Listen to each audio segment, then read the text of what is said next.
Howdy, peeps.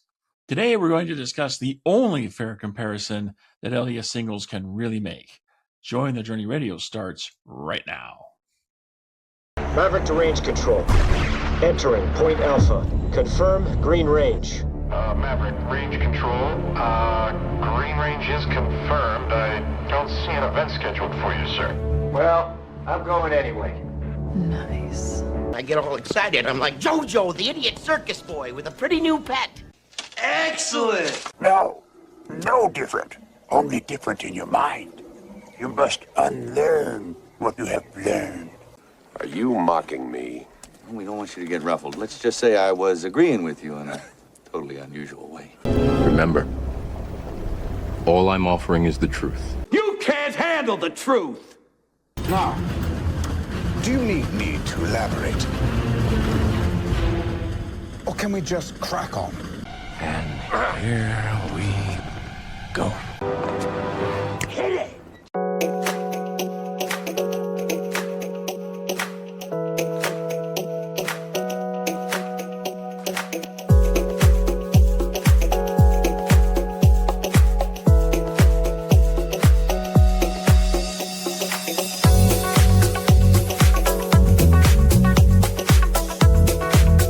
Welcome to the infusion of positive energy into the lives of single Latter-day Saints everywhere. This is Joy in the Journey Radio. And welcome back, peeps, to another wonderful, splendiferous, joyous episode of Joy in the Journey Radio. I am Lance, your host for Joy in the Journey Radio, and this that you're watching right here, right now, this is episode number 439. The only fair comparison. If you're joining us for the live stream today, please join the chat. Tell us where you're watching the program from. And if you're watching later on one of our social media channels, then please leave a comment down below the video. Let us know where you're watching the program from. That will help us with the algorithms. So a couple of things I want to note. First, I'm still fiddling with this new platform that I'm working with, and I can see I need to figure out something with the video, because the t-shirt that I'm wearing is backwards. I hate this mirror image thing that most of the cameras have. It's like the default is to like have the error. Let's see if I can flip this. Ooh, me like. me like this new platform.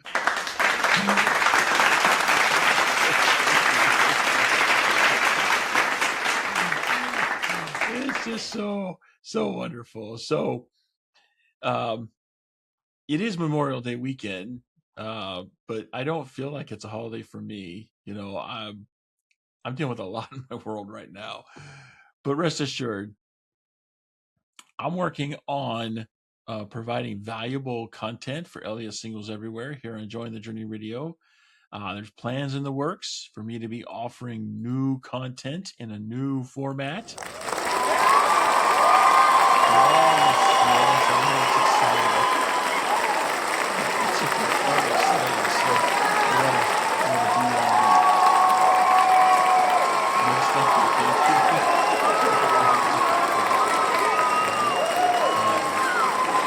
I'm also filming my work right now, which is not something I'm sure about. It was raining outside, and apparently the rain came in on a cold front. It's really cool out temps. So now, here I am, sitting at the point where summer is about to start officially, because it is Memorial Day weekend. I'm wearing this jacket to try to keep warm. So yeah, it doesn't feel like a holiday weekend to me. But enough about me and my first world problems. Let's dive into today's episode of Join the Journey Radio. One of the challenges of LDS singles life comes when you notice everyone around you moving on, and you aren't. Many LDS singles so situated can't help but wonder what's wrong with them. Have you ever had that experience? With the average age at which LDS singles get married steadily increasing, more and more LDS singles are confronting that feeling of having missed the train and being left at the station. My response? Absolutely nothing. No, that doesn't mean that I'm a heartless, callous son of a biscuit maker. I got you. You do feel. You thought I was going to say something else, didn't you? I like to keep everyone on their toes here on Join the Journey Radio. So, no, I'm not a heartless, callous son of a biscuit maker. I do feel for the growing number of LDS singles who feel like life is leaving them behind, because I've had that experience myself on multiple occasions. So, why then is my response absolutely nothing? Well, let me explain. I remember years ago watching everyone I knew get married one by one. I never thought, what's wrong with me? Now, that's crazy, right? That I never actually thought that, because thinking that there's something wrong with you when you see something like that is a totally normal response among LDS singles. But it's true. I never had the thought, what's wrong with me, fly through my brain. What did fly through my brain was this question: how much longer do I need to endure to the end? When will my blessings come? Am I destined to be a Mormon monk, a modern day equivalent of Moroni, watching his previous life disappear and replaced by a lonely existence, wandering to and fro in search of some unknown end? And what about this thing I have called a patriarchal blessing that talks about me being married with kids in this life? How do I make sense out of that? Because as far as I can see right now, my reality doesn't match anywhere near what I see described there. And those blessings seem to be going to everyone around me, but not to me. Do I get a turn on the merry-go-round? Or am I destined to simply watch everyone else have what I want, but don't? You see, there really was nothing wrong with me. Lots of LDS singles sooner or later have thoughts like these run through their head. Many of them also ask, what's wrong with me? A question I never asked because I never felt like there was anything wrong with me. If anything, I felt that there was something wrong with all the single ladies who couldn't see and appreciate the value that I had to offer as an eternal companion. But hey, lots of LDS singles on both sides of the gender aisle have feelings just like that. So, as much as these questions may make us feel to the contrary, these sorts of questions are not an indication that there is anything wrong with us. If anything, they indicate that we are absolutely and completely normal. But there is something wrong with our thinking, when we confront these sorts of questions. You see, inherent behind every one of these inquiries is a comparison and an associated assumption. When you ask, what's wrong with me, that has to be in reference to something else, some standard that you're failing to meet. And the assumption here is that making that comparison is okay, that there's nothing wrong with that at all. Likewise with the questions I was asking myself, like, when will my blessings come? Only this is next level because there are two comparisons being made here. The first comparison is with content. Other people have their blessings, but I don't have mine. The second comparison is with timing. I should have my blessings by now, but I don't. In both comparisons, the associated assumption is the same. It's okay for me to be comparing myself with others. There is a master plan for how life should go that should fit everyone, a plan that includes both what and when. And if you fall short by comparison, then there must be something wrong with you. Despite seeming natural, these sorts of comparisons with others are never fair. And I wasn't alone there. Many LDS singles unwittingly compare themselves to others. But comparing yourself with others in any context is never completely fair. In fact, the only truly fair comparison is between you and you, between the person you were yesterday and the person you are today. In the first place, comparing yourself with others is inherently unfair. We all have different backgrounds, different knowledge, different experiences, different ways of seeing the world.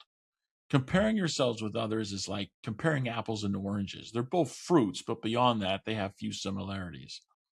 In the second place, the comparisons that we typically make between ourselves and others are very selective in that they very often don't consider all the relevant variables. In the case of LDS singles, some of those relevant variables include the fundamentals of the dating journey.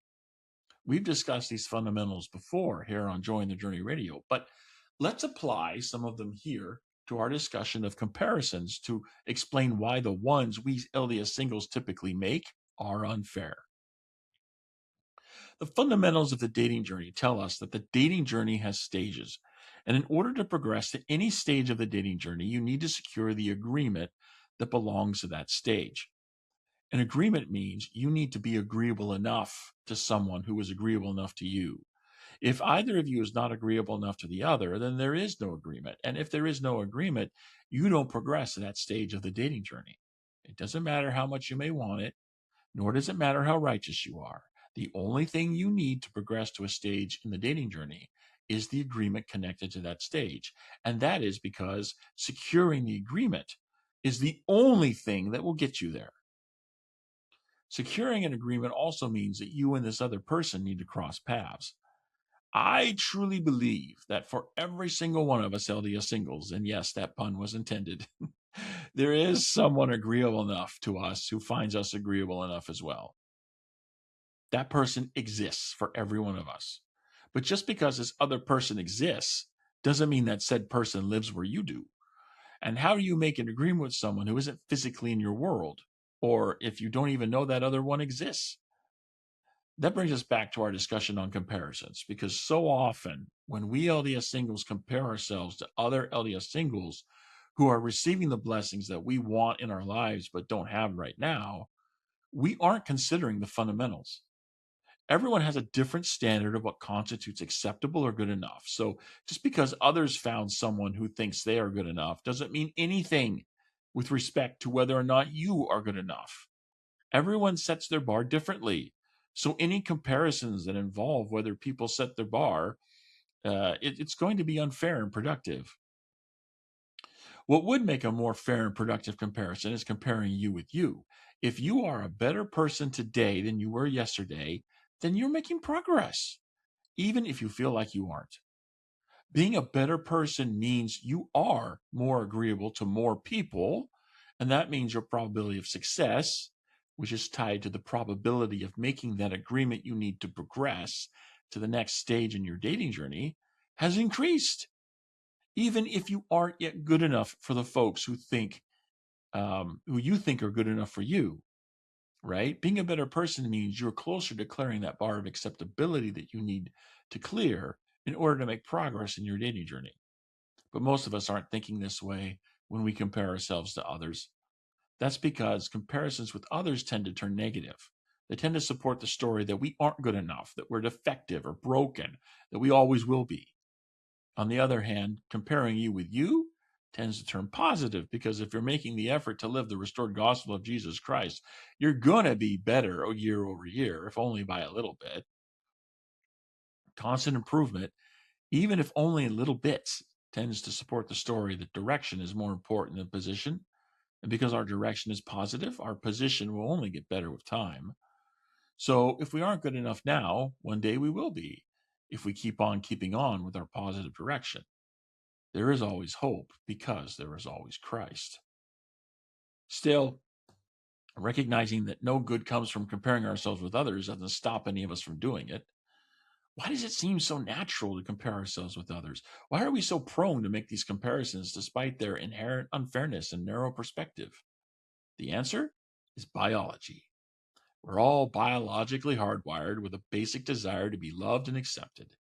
Since like begets like, that desire translates into a desire to be normal, to fit in, to belong. So part of our biological hardwiring assesses what's normal by comparing ourselves with those around us. Think of that system as a sort of thermostat. We set our temperature to match the temperature of those around us, so we'll be like them and therefore fit in. This is why fat people who hang out with fat people find it hard to lose weight, and fat people who hang out with skinny people find it easier to lose weight. In both cases, biology prompts the individual to be more like those with whom that individual spends substantial time. The biology applies to married couples. I mean, being the Moroni of my social group from college means I've seen almost all my friends get married. But it also means I've seen their lives well after marriage.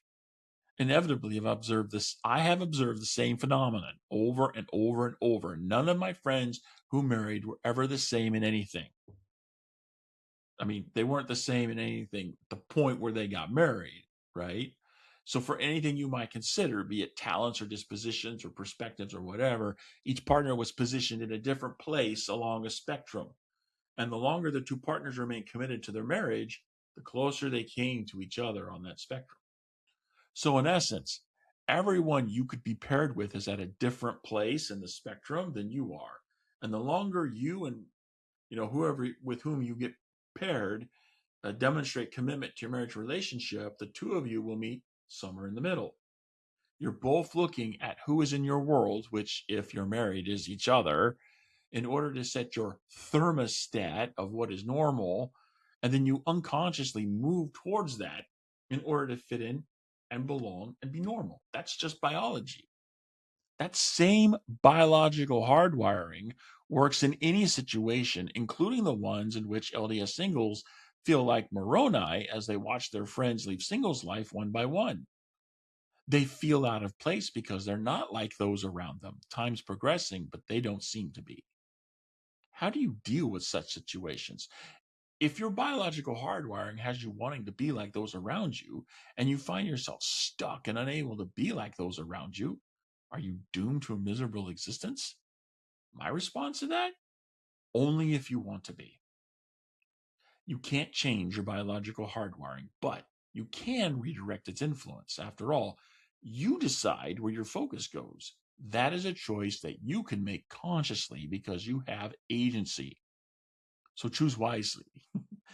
Every time I hear someone say choose wisely, it's like I get that scene from, sorry, I should have brought it.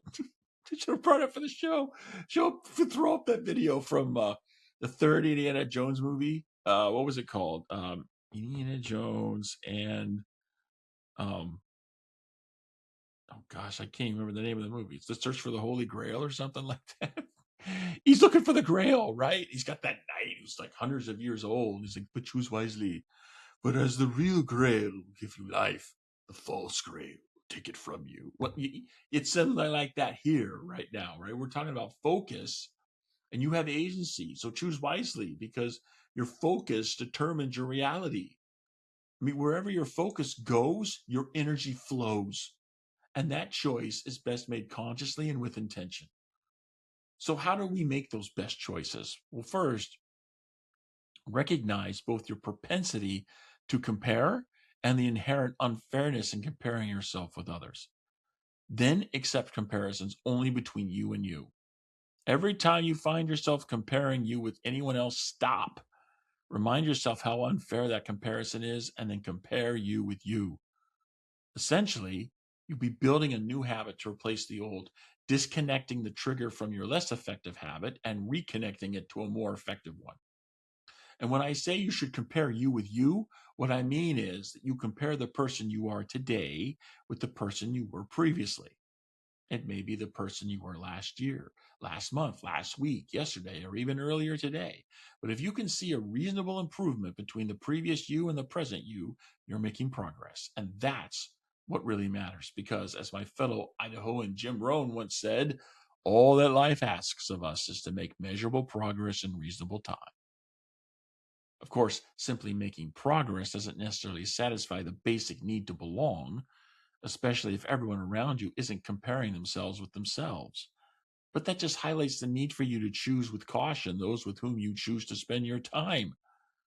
Maximize your time around others who will help you to compare you with you, and minimize your time around others who don't or won't. If you're going to follow your biological hardwiring and fit in with a group, it's far better to fit in with the folks who will uplift you and nourish you and help you to thrive while you strive towards your potential. In the end, though, it won't matter whether you did this or that within whatever time frame, as much as whether the you at the end is better than any previous you, because that will mean you made progress along the eternal path. And making progress along that path will mean your time spent in the blink of the eternal eye we call mortality was worthwhile. President Nelson's counsel to think celestial is ever pertinent. So, If you are comparing yourself with others, please stop. Whoever it is with whom you are comparing yourself doesn't have the same combination of background, knowledge, experience, and perspective that you have. And no one sets their bar of acceptability in the dating journey the same.